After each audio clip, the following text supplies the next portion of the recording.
તો ગાઈસ આપણે જઈ રહ્યા છીએ શક્તિ માતાજીના મંદિરે. તો કે આ મારો પહેલો બ્લોગ છે, થોડી મજા આવશે, બનાવી રહ્યો અમારી સાથે. જ્યાં ખારામાં આવેલું છે શક્તિ માતાજીનું મંદિર, ત્યાં આપણે જઈ રહ્યા છીએ.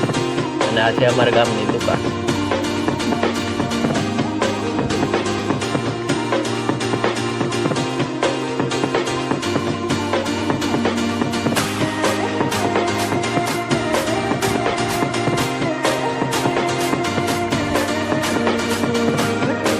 આ અમારા ગામનો રોડ છે જે ગામની બહાર નીકળે છે.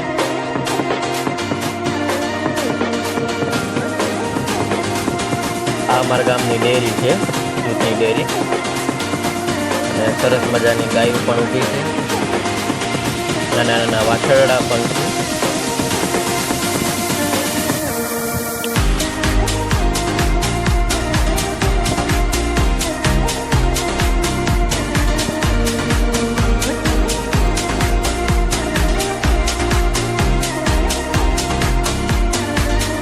લાગે મારો ભાઈ પણ આવે છે બાઇક, પણ અવાજ તો જાણે એમ થાય કે બુલેટ લઈને નીકળ્યો હોય એવું લાગે છે. જો ને દાંતે કાઢે. આ સરસ મજાની વાડીઓ પણ છે.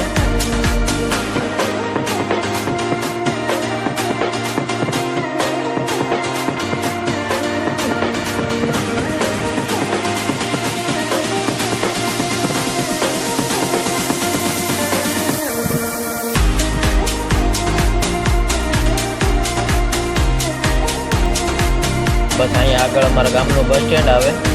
એક સાઈડ રોડ ચોગટ જાય ને એક સાઈડ રોડ ઉમરાળા જાય છે. તો આપણે આગળ આવીશું. આપણે જવાનું છે ચોગટવાળા રસ્તે.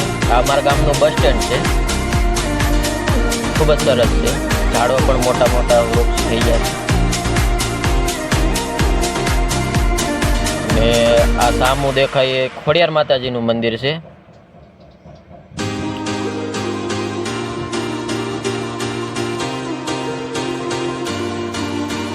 ચાલો ગાઈસ, તો આપણે આગળ ચાલશું હવે.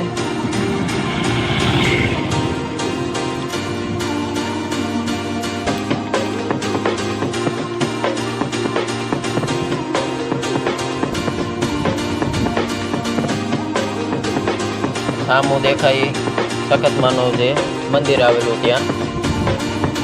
અને આ અમારા ગામનું દવાખાનું બને છે, સરકારી દવાખાનું. અને આ અમારા માલધારી દાદા જે ઢોર ચારીને આવે છે.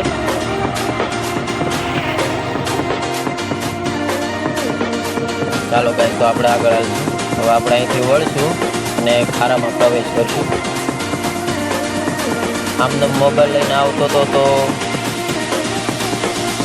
આ અમારા ગામની વન કવચ છે.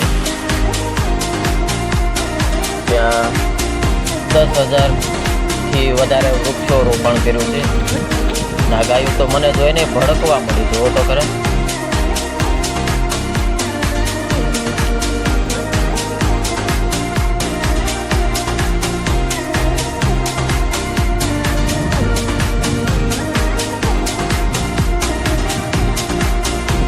આ અમારા ગામનું ક્રિકેટ ગ્રાઉન્ડ છે, જ્યાં દર વર્ષે ટુર્નામેન્ટ રમાય છે. તો ચાલો ગાઈસ, આપણે થોડા આગળ આવીશું. હવે અહીંથી બહુ દૂર નથી, નજીક જ છે. સામું દેખાય શક્તિ માતાજીનું જ્યાં મંદિર આવેલું છે ત્યાં આપણે જઈ રહ્યા છીએ.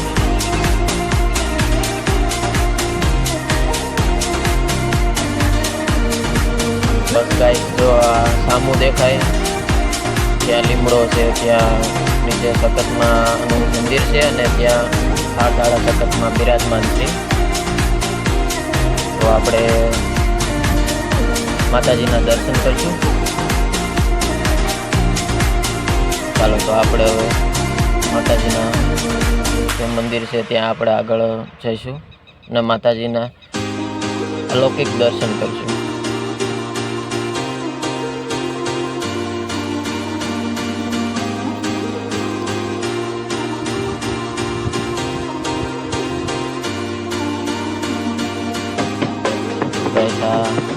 છે સખતમાં.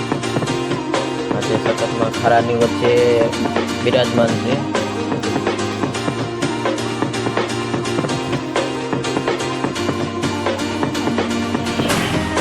બસ આવો બ્લોગ જોતા રહેજો અને બનાવી